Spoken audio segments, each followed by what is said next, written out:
بسم اللہ الرحمن الرحیم۔ السلام علیکم معزز طلباء کرام، آپ سب کیسے ہیں؟ آج ہم مؤطا امام محمد کے سبق نمبر 191 کو پڑھیں گے۔ آج کے ہمارے سبق کا عنوان ہے 4 سے زائد شادیاں کرنے کا بیان۔ آج کے ہمارے سبق کی جو عبارت ہے وہ باب الرجل یکون عنده اکثر من 4 نسوۃ فیرید ان یتزوج سے شروع ہوتی ہے۔ تو آئیے سب سے پہلے آج کے سبق کی عبارت پڑھ کے پھر اس کے حوالے سے اس کی وضاحت کی طرف بھی بڑھیں گے۔ تو بہرحال آج کے سبق کے حوالے سے بالخصوص جو ہے وہ باب کے ترجمے کے اوپر اگر غور کیا جائے تو ترجمہ بھی وہ اسی طرح کا ہے کہ باب الرجل یکون عنده اکثر من 4 نسوۃ، کہ یہ باب اس شخص کے بارے میں ہے کہ جس کے پاس 4 عورتوں سے زیادہ بیویاں ہوتی ہیں۔ فیرید ان یتزوج، اور وہ ابھی بھی ارادہ رکھتا ہے کہ وہ نکاح کرے۔ تو اس حوالے سے یہاں پر جو خاص بات ہے وہ یہ ہے کہ 4 بیویاں پہلے سے نکاح میں ہیں۔ تو اب یہ کیسے ہو سکتا ہے کہ اسلام تو 4 سے زیادہ کی اجازت ہی نہیں دیتا، تو پھر 4 بیویاں نکاح میں آئی کیسے؟ تو یہ ایک سوال پیدا ہو سکتا ہے۔ تو اسی لیے اس حوالے سے وضاحت کر دینا مناسب ہے کہ اصل میں کئی ایسے حضرات تھے صحابہ کرام میں کہ جو زمانہ جہالت میں ابھی اسلام قبول نہیں کیا، اور اس سے پہلے ان کے پاس 10 بیویاں بھی تھی۔ تو پھر جب اسلام قبول کیا تو اب ان کے پاس 4 سے زائد آلریڈی نکاح میں پہلے سے ہی موجود ہیں۔ تو اب شرعی حکم ان کے لیے کیا بنتا ہے، ہم اسی چیز کو پڑھیں گے اور اس کو سمجھنے کی کوشش کریں گے۔ تو چلیے ہم بڑھتے ہیں آج کے سبق کی طرف۔ امام محمد رحمۃ اللہ علیہ آپ اس باب کی پہلی حدیث پاک ذکر کرتے ہیں۔ اخبرنا مالک اخبرنا ابن شهاب قال بلغنا ان رسول الله صلى الله عليه وسلم قال لرجل من ثقيف وكان عنده 10 نسوة حين اسلم الثقفي فقال له امسك منهن 4 وفارق صائرهن۔ امام محمد رحمۃ اللہ علیہ آپ بیان فرماتے ہیں کہ ہمیں امام مالک نے خبر دی ہے، اور امام مالک رحمۃ اللہ علیہ آپ فرماتے ہیں کہ ہمیں ابن شہاب نے بتایا اور کہا کہ ہمیں یہ حدیث پہنچی ہے کہ رسول اللہ صلی اللہ علیہ وسلم آپ نے بنی ثقیف کے ایک مرد کو کہ جب وہ مسلمان ہو گیا تو آپ نے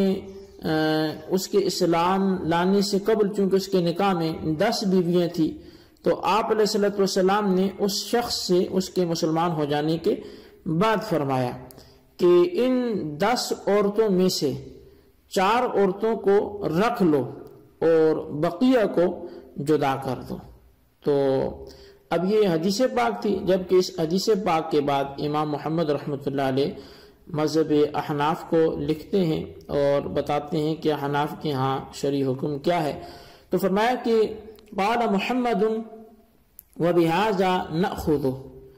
يختار منهن 4 أيتهن شاء ويفارق ما بقي، وأما أبو حنيفة فقال نكاح 4 الأول جائز ونكاح من بقي منهن باطل، وهو قول إبراهيم النخعي رحمة الله عليه۔ امام محمد رحمۃ اللہ علیہ فرماتے ہیں کہ ہمارا احناف کا یہی مسلک ہے کہ ان میں سے جو بھی وہ 4 رکھنا پسند کرتا ہے تو وہ رکھ لیں، چونکہ اس کے پاس 10 ہیں، تو ان میں سے وہ جون سی بھی جو اسے 4 پسند ہیں تو وہ رکھ لیں، اور باقی جو بچیں تو ان کو وہ جدا کر دے۔ لیکن امام اعظم امام ابو حنیفہ رحمۃ اللہ علیہ اب یہ ان کا مذہب صاحبین کے مذہب سے جدا ہے۔ ان کے حوالے سے فرمایا کہ وہ یہ فرماتے ہیں کہ پہلی 4 عورتوں کا نکاح جائز ہے، انہیں رکھ لیں، اور ان کے بعد جن سے نکاح کیا تھا وہ باطل ہے، لہٰذا وہ فارغ ہو گئی۔ اور ابراہیم نخعی رحمۃ اللہ علیہ کا بھی یہی قول ہے جو امام اعظم کا ہے۔ اچھا، اب اس حدیث پاک میں جو واقعہ بیان کیا گیا، اس واقعے میں ثقفی کے ہاں زمانہ جاہلیت میں 10 بیویاں تھیں۔ آپ نے اسے 4 کی اجازت دی اور بقیہ کو جدا کرنے کا حکم دیا۔ یہاں تک تو سب ائمہ کرام کا اتفاق ہے، اختلاف اس بات میں ہے کہ کون سی 4 رکھے، یعنی اس میں تو کوئی اختلاف نہیں ہے کہ 4 رکھے گا یا فارغ کرے گا یا نہیں کرے گا، یہ تو طے ہے کہ 4 ہی رکھے گا اور باقیوں کو فارغ کرے گا،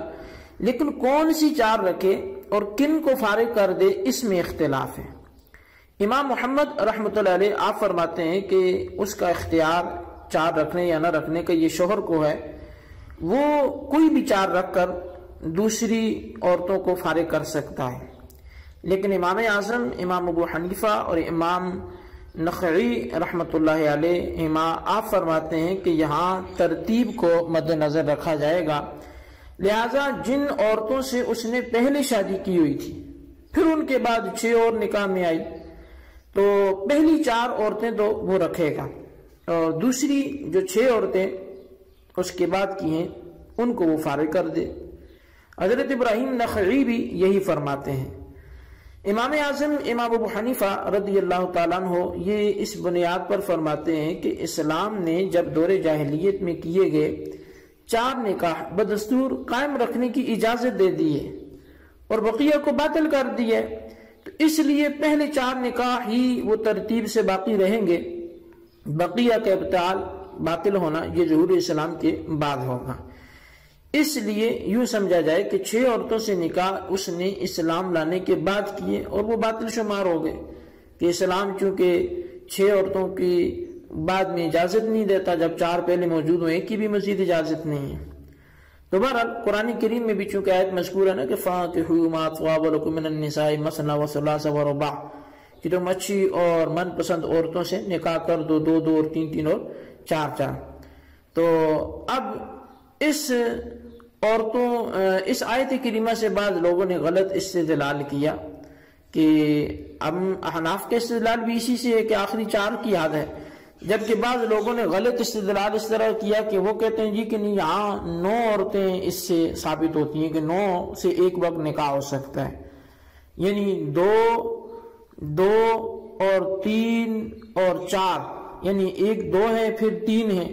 تو 2 اور 3 کتنی ہوگی؟ 5 ہوگی، اور 4 تو یہ کل ملا کے کتنی ہوگی؟ 9 ہوگی، یعنی بیچ میں واو ہے نا مثنا کے بعد وثلاث ورباع، تو مثنا 2 کو بولا، ثلاث 3 کو بولا، رباع 4 کو بولا، تو 2 اور 3 5 ہوئے اور پھر 4 9 ہو گئے۔ تو تفسیر مظہری میں ان کا مسلک بیان کرتے ہوئے یہ لکھا ہے کہ بعض لوگوں نے یہاں پر وہ 9 شادیاں کرنا جائز قرار دیا ہے۔ تو اگر آیت کریمہ کے الفاظ کے جو ظاہری معنی بنتا ہے وہ مراد لینا تھا تو اصلی لغت پھر مثنا کا معنی 2 2 اور ثلاث کا معنی 3 3 اور رباع کا معنی 4 4، یہ یہاں پر جو معنی آ رہے ہیں تو اس بنیاد پر پھر یہ 9 تو نہیں بنتی، یعنی مثنا کا معنی صرف 2 تو نہیں ہے، 2 2 ہے، ثلاث کا معنی صرف 3 تو نہیں ہے، 3 3 ہے، اور رباع کا معنی صرف 4 تو نہیں ہے، 4 4 ہے، یعنی یہ تکرار عدد پر دلالت کرنے والی کلمات ہیں۔ تو یہ چونکہ لغت کے اندر اس کے یہ معنی ہے، تو اگر اسی انداز سے اس سے مسئلہ ثابت کرنا ہے تو پھر ان حضرات کو یہ چاہیے تھا کہ وہ 9 کی اجازت نہ دیتے، 18 کی دیتے، کہ 2 2 4 ہو گئے، 3 3 6 اور 4 10 ہو گئے، اور 4 4 8 10 اور 8 18 ہو گئے۔ تو پھر تو 18 بیویاں رکھنا جائز اور ثابت ہوتا، بلکہ ایک بیوی تو ویسے ہی بالاتفاق جائز ہے۔ اس لیے پہلی تفسیر یعنی جو پہلی ظاہری تفسیر کے اعتبار سے 10 اور دوسری کے اعتبار سے 19 عورتیں جو ہیں وہ بیک وقت نکاح میں رکھنا جائز ہیں، لیکن مذکورہ اس آیت کریمہ کا وہ مفہوم نہیں ہے جو بعض لوگ اس سے سمجھے اور اس کو بیان کیا، بلکہ اس کا مطلب یہ ہے کہ اگر کوئی شخص عدل و انصاف کر سکتا ہے تو وہ 2 یا 3 یا 4 تک بیویاں رکھ سکتا ہے، 4 سے زائد عورتوں سے بیک وقت نکاح اس کو جائز نہیں ہے، جیسا کہ مزید احادیث میں بھی اس چیز کی صراحت موجود ہے۔ امام محمد رحمۃ اللہ علیہ حدیث پاک لے کے آتے ہیں کہ اخبرنا مالک حدثنا ربیعۃ بن ابی عبد الرحمن ان الولید سأل القاسم وعروة وكانت عنده 4 نسوة فأراد ان يبت واحدة ويتزوج أخرى فقال نعم فارق امرأتك 3 وتزوج فقال القاسم في مجالس مختلفة۔